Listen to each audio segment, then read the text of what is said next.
newborn American babies, newborn citizens of these United States, free and with rights guaranteed by the Constitution. But let's take a closer look. These new arrivals in a typical American town have equal legal rights. In class, they are not equal at all. Each has a social status handed on to him by his family, ascribed to him at birth.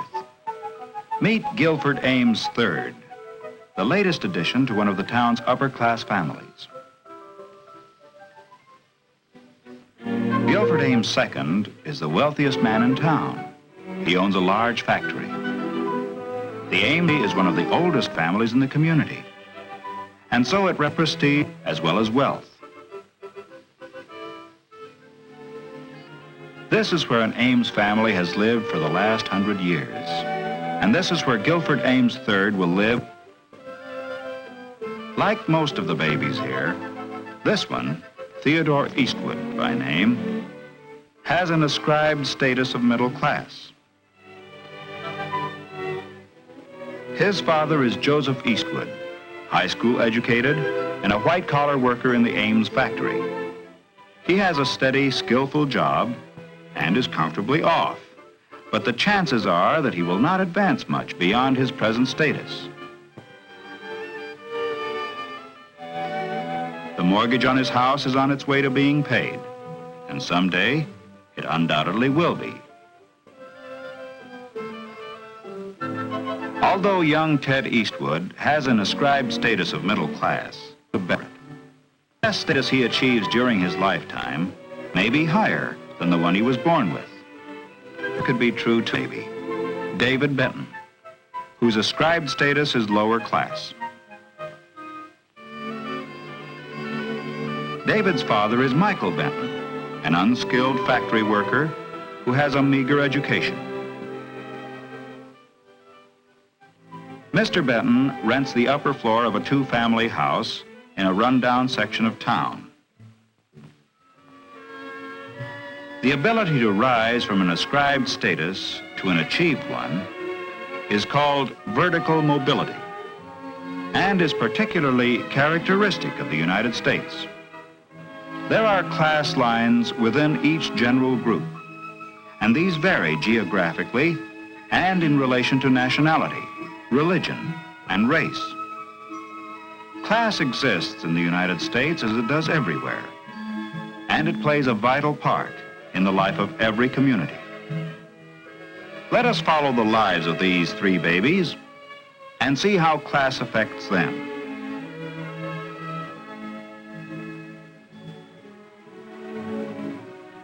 "18 years later, Gil, Ted, and Dave are in the graduating class of the town's high school. After the commencement exercises, the three boys, who are good friends, meet to say goodbye. Next fall, Gil Ames is going to attend an Ivy League university. Ted, who took a commercial course in high school, plans to get a white-collar job like his father's. Dave is going to work too, so that he can add to his family's income. Friends forever, they've said. Well, maybe in a way, but these boys come from families of different classes, and the lines of social class are real here in America, as they are everywhere, in Europe, in Asia, and even in the Soviet Union. As the years pass, class boundaries will separate Gil and Ted and Dave more and more. The boundaries between Ted's middle-class parents and Dave's lower-class parents are as important as those that lie between the upper and the middle classes. Even the simple event of graduation from high school has a different significance for the boys and their families. For Gil, it is only a milestone in his formal education. Later that night, Mr. Ames has a serious talk with his son. Mr. Ames tells Gil that he sent him to public high school so that he could gain a democratic background. But now he's about to enter an environment more in keeping with his social position. At college, he will meet men of his own kind. Gil understands, because already he has developed an awareness of his class, its patterns, and its rules.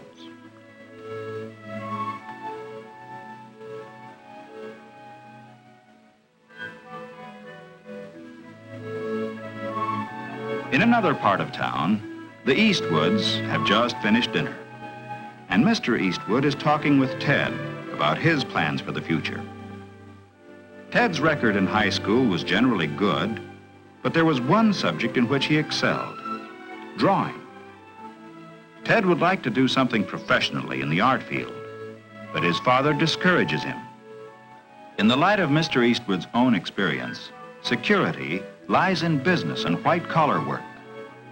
Ted sees his father's point of view and agrees that the commercial courses he took in high school have prepared him for office work, and so that's the kind of job he'll look for.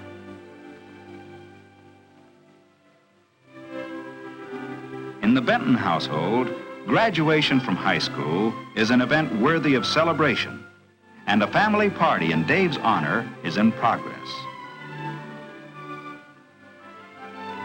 Mr. Benton proudly announces to the guests that Dave has already gone out and found himself a job. In the Benton family and among their neighbors, economic pressures are important. Dave's initiative in finding work is highly regarded by all of them, and his parents are justifiably proud.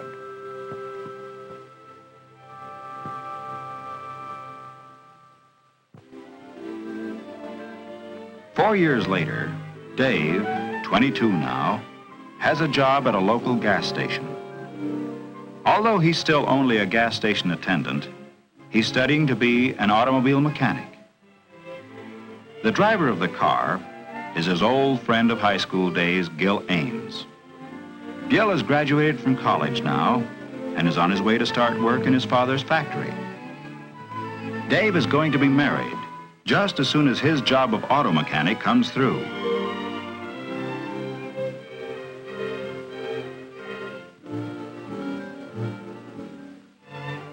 Gil's first day of work in his father's factory turned up still another familiar face.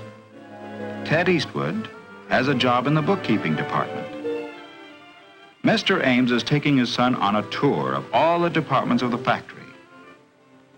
Someday, Gil will take over the business, and today, he's beginning to learn about it.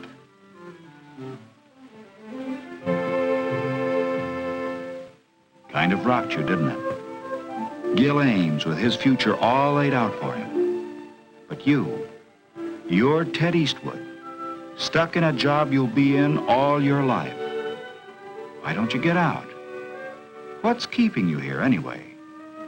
Mary Blakesley? You thought you'd marry her.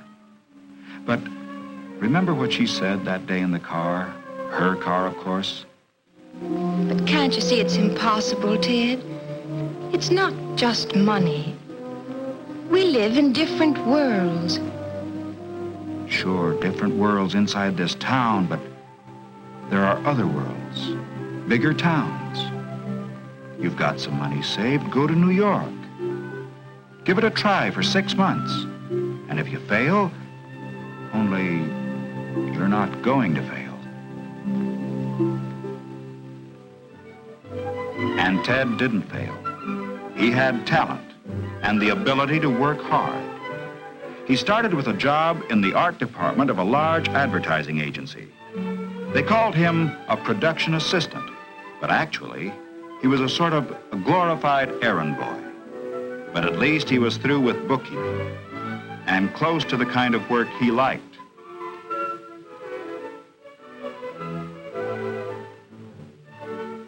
At night, he took courses in commercial art and advertising and spent a good deal of his free time working and studying at home.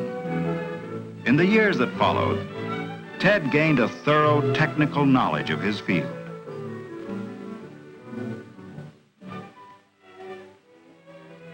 By the time he was 30 years old, he was the head of the art department of an advertising agency. Horizontal mobility, moving from one place to another, has resulted in vertical mobility for Ted Eastwood, a movement upward from his ascribed status to an achieved status that is largely the result of his professional standing. Class lines are drawn differently in a large city like New York, although they are still there. Here, professional standing, power, and wealth are of great importance. It is possible for members of socially prominent families, theater people who may have come from the lower class, and successful businessmen of the middle class to mix socially, and Ted is an accepted member of the group.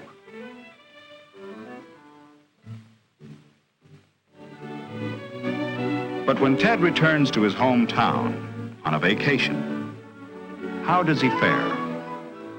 Has he a new achieved status back there too? When he meets the girl he wanted to marry, have things changed? The town is small enough so that Mary has heard about Ted's success in New York. But this isn't New York. Mary is married to Gil now, and although they are friendly enough toward Ted, he still isn't part of their world, and he never will be. In this town, the ascribed status of his parents is still the class to which he belongs.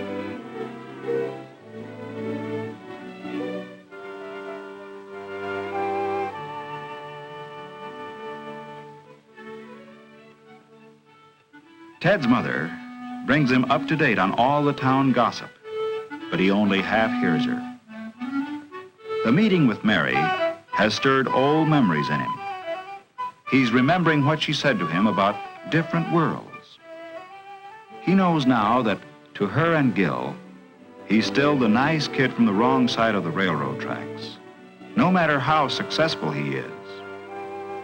His achieved status is higher than that of his father's because he has a profession, but that status depends on a place. In this case, New York. Dave Benton, on the other hand, has changed his status hardly at all. He's now a skilled auto mechanic. And although his achieved status is not much better than the one ascribed to him by his family, financially, he will be able to provide better for his wife and children. His third child, a son, was born in the local hospital just yesterday. This new Benton baby has the ascribed status given him by his family. He may, as he grows up, reach a higher achieved status as Ted Eastwood did. Or he may, as his own father did, stay in the class to which he was born. His vertical mobility will depend greatly upon him, his character, his talents, and abilities. It will possibly depend, too, upon geographical mobility, because the criteria for class boundaries vary from place to place. And so it will be for all these babies, all citizens, all equal before the law, but not the same by standards of class.